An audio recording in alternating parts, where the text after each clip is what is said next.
before he was the greatest warrior of his age, before the walls of Troy, before Hector and Patroclus, and the rage that this channel has already followed in full. He was a boy with two futures laid out before him, so clearly and so completely that he could describe both of them, word for word, long before either one had actually come to pass. One future was long and quiet and utterly forgettable, a full life, lived out in comfort at home, growing old among his own family, dying at last as an ordinary man whose name would fade from memory within a generation or two of his own death. The other future was short and blazing, and would carry his name across 3,000 years of retelling, at the cost of never seeing his own middle age at all.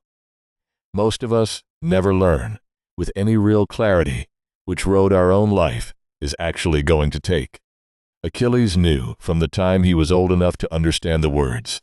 exactly what both roads looked like, and chose, in the end, with his eyes entirely open, exactly which one he wanted to walk. Tonight we go back before the war, this channel has already told you about, to the mountain where he was raised, the mother who tried desperately to hide him from his own destiny, and the choice that made him,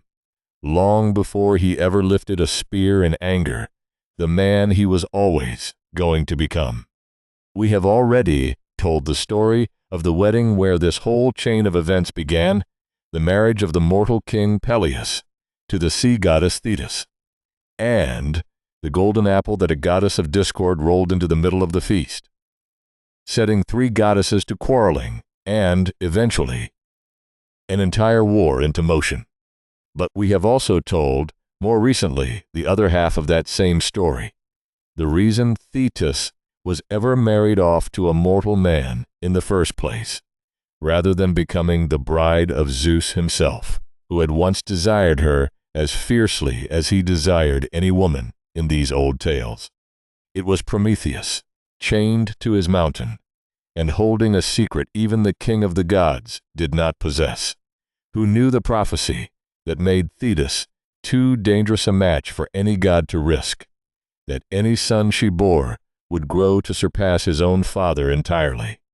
Zeus, unwilling to be overthrown exactly as he had once overthrown his own father, Cronus, drew back from her and gave her instead to a mortal man, so that the extraordinary child fated to outshine his father would be born safely mortal, and would live and die as a man rather than ever threatening the order of Olympus at all. That son was Achilles. And so, before he had ever drawn a single breath, his whole existence had already been shaped by a prophecy meant not to bless him, but to diffuse him, to ensure that whatever greatness he carried in his blood would burn itself out within the ordinary and limited span of a single mortal lifetime, rather than reaching high enough to threaten a god. Thetis, for her part, seems never to have fully accepted the mortal and limited fate the gods had arranged for her son, and from the moment he was born, she fought against it with every power a goddess mother could bring to bear. The old tellings describe her attempting, more than once, to burn away the mortal portions of his infant body in the hearth fire at night, hoping to strip away, piece by piece, whatever weakness his father's mortal blood had given him, until Pelias, discovering her at this strange and frightening ritual, forbade her from continuing it, fearing, not unreasonably, that she might simply burn the child to death before her method ever had the chance to succeed. But it is the other and far more famous story of Thetis's attempt to protect her son that has echoed loudest across the centuries since. And it concerns the river that runs, in these old tales, through the underworld itself. She is said to have carried the infant Achilles down to the banks of the river Styx, the same black and terrible water this channel has already described in full, the water so sacred that even the gods swore their most unbreakable oaths upon it, and she dipped him into its current, holding him by the heel. Believing that its power would render every part of him it touched entirely invulnerable to any weapon or wound. And so it did, every part the water touched. But the heel by which she held him, the one small patch of skin that never once slipped beneath that dark and protective current, remained as vulnerable as any ordinary mortal's. A single narrow point of weakness, hidden inside an otherwise unbreakable body, waiting, though neither mother nor son could have known it yet, for exactly the arrow that would one day find it. It is worth pausing on this image, because it has become, in the centuries since this story was first told, one of the most enduring metaphors in the whole of Western storytelling. See, the single hidden weakness inside an otherwise overwhelming strength, the place where even the most protected among us remain, despite every precaution, still entirely and fatally mortal. But notice, too, what the story is quietly telling us about Thetis herself in this moment. She was not merely a doting mother, indulging an ordinary parent's anxious love. She was a goddess actively and desperately working against the very fate the other gods had already fixed for her son, trying, with every resource a divine mother could bring to bear, to give him an armor that destiny itself had never actually promised to grant. And it very nearly worked completely. It was only the smallest and most human of oversights, a single point where a mother's own grip, however loving, could not quite cover everything at once, that left any opening at all for the fate that was always, in the end, still waiting for him. When Achilles was still very young, Thetis and Pelias sent him, as was the custom for the sons of great heroes in that age, to be raised and educated not within his own father's palace, but on the wild slopes of Mount Pelion, in the care of the wise centaur Chiron. The very same gentle and legendary tutor, this channel has already told you, whose long ago accidental wounding by one of Heracles' poisoned arrows would eventually lead him to trade away his own immortality in exchange for freeing Prometheus from his chains. Chiron had already, by the time young Achilles came to him, spent generations raising some of the greatest heroes of the Greek world in that same mountain cave, and it was there, under his careful and unusual guidance, that Achilles grew from an ordinary, if extraordinarily gifted child, into something closer to what legend would eventually remember him as. Chiron's training was unlike anything an ordinary royal tutor might have offered. He taught the boy the use of the spear and the bow, certainly, and the arts of wrestling and of chariot driving that any young prince of that age would have needed to master. But he taught him music as well,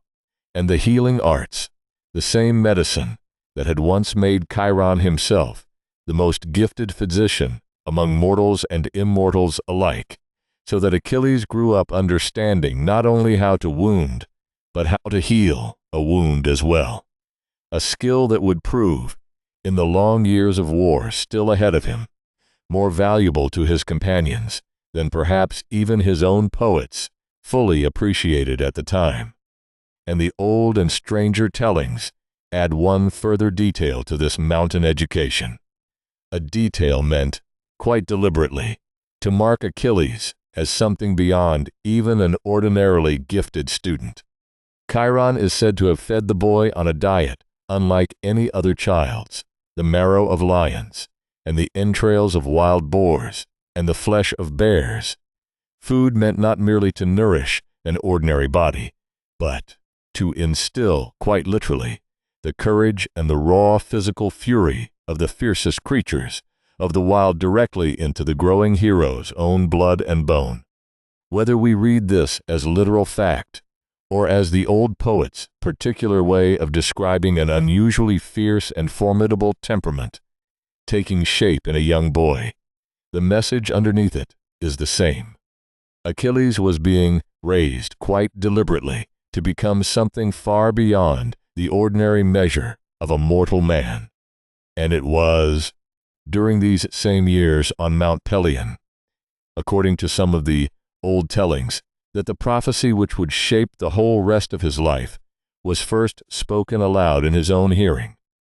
though other versions of the story place the moment somewhat later, closer to the actual gathering of the Greek fleet for Troy. However and whenever it first reached him, the substance of the prophecy never changed across any of the tellings, and it is worth repeating here in its full and stark simplicity, because it is the single fact around which this entire episode of his story turns. Achilles was told that two futures lay open before him, and that he alone, of every hero this channel has ever followed, would be permitted to choose freely and knowingly between them. If he remained at home, safe and unremarkable, avoiding the great war that was even now beginning to gather on the horizon, he would live a long, full, and entirely ordinary life, growing old, surrounded by his family, and would be forgotten, as most ordinary and comfortable lives eventually are forgotten, within a generation or two of his own quiet death. But if he sailed for Troy and joined the great host of Greek heroes, gathering to lay siege to that distant and doomed city, he would win glory beyond any hero of his age, a name that would be sung and retold for as long as the stories themselves were told. And he would die young, cut down before that same war had even fully run its course, his life burning out swiftly and completely in exchange for the immortality only fame, and never a long lifespan, could actually provide him. Consider for a long moment the particular and unusual cruelty, or perhaps the particular and unusual gift of being handed a choice like that with such total and unclouded clarity. Nearly every other hero this channel has followed stumbled into their own fate almost by accident. Perseus sent on what was meant to be a death sentence disguised as an honor. Jason bound by an oath, sworn in the desperation of a single terrifying night. Theseus volunteering for the labyrinth in a rush of youthful conviction he could not have fully weighed in advance. Achilles alone was given the entire shape of both possible lives laid out before him in advance, with no ambiguity and no possibility of later claiming he had not understood exactly what he was choosing. It strips away every excuse a hero might otherwise offer for the path his life eventually takes. Whatever Achilles became, he became it with his eyes completely open from the very beginning. His mother, understanding this choice with the same terrible clarity her son himself would eventually be given, could not bear the thought of losing him, and made one final and increasingly desperate attempt to protect him from the fate she had already failed to wash away entirely in the waters of the Styx. When the Greek kings began gathering their forces for the war against Troy, summoning every hero and every prince of fighting age across the whole of Greece to join the growing fleet,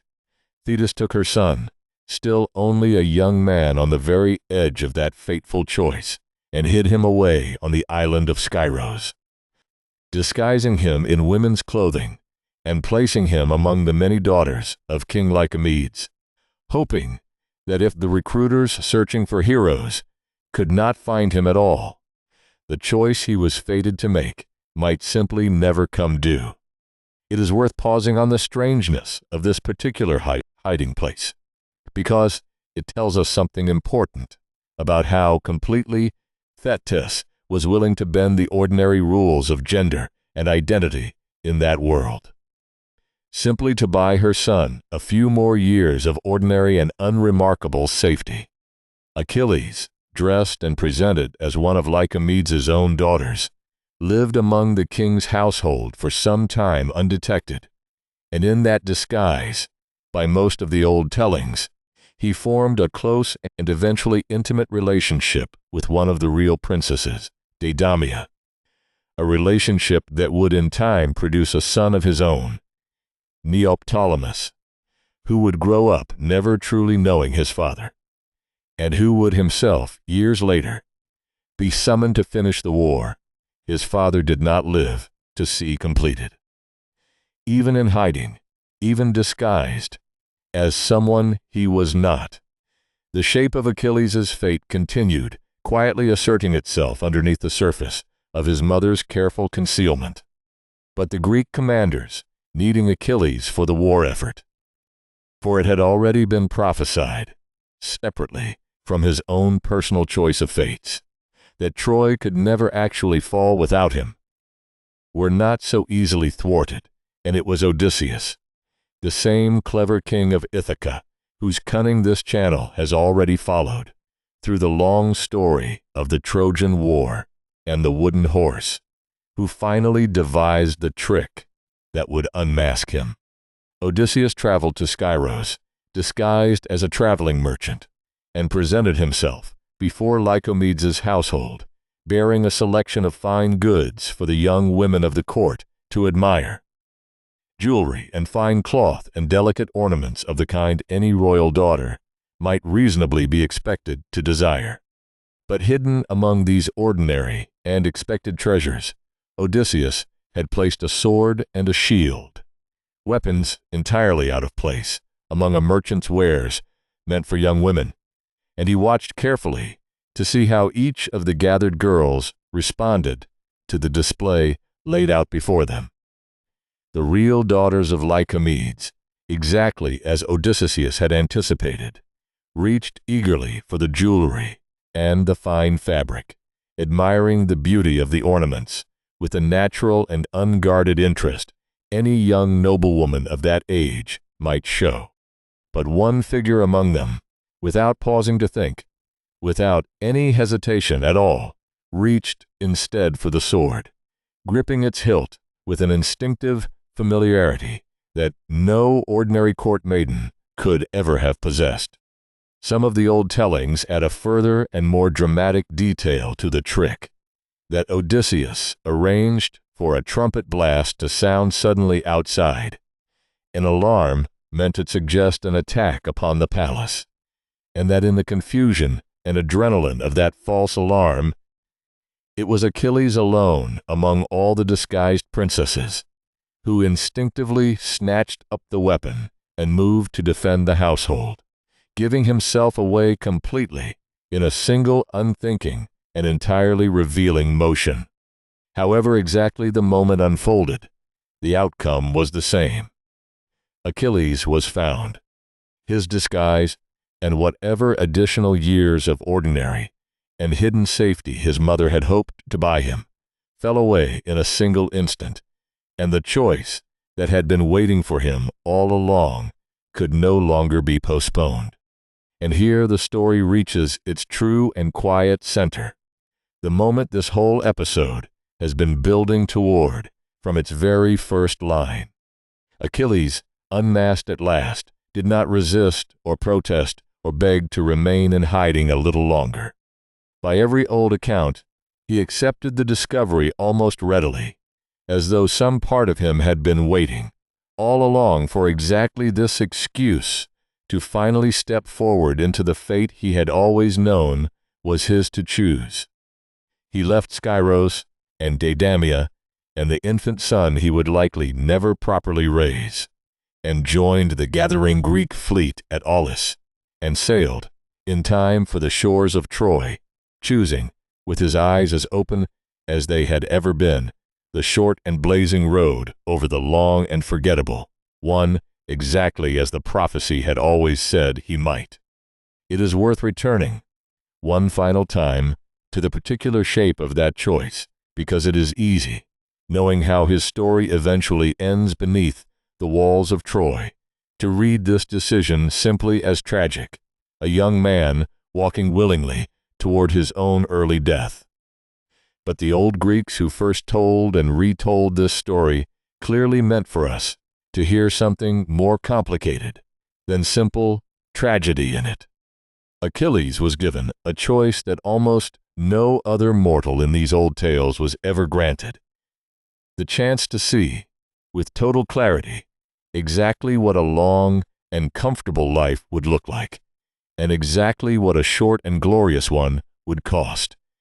and to weigh the two against each other honestly, rather than simply stumbling forward into whichever fate circumstance happened to hand him.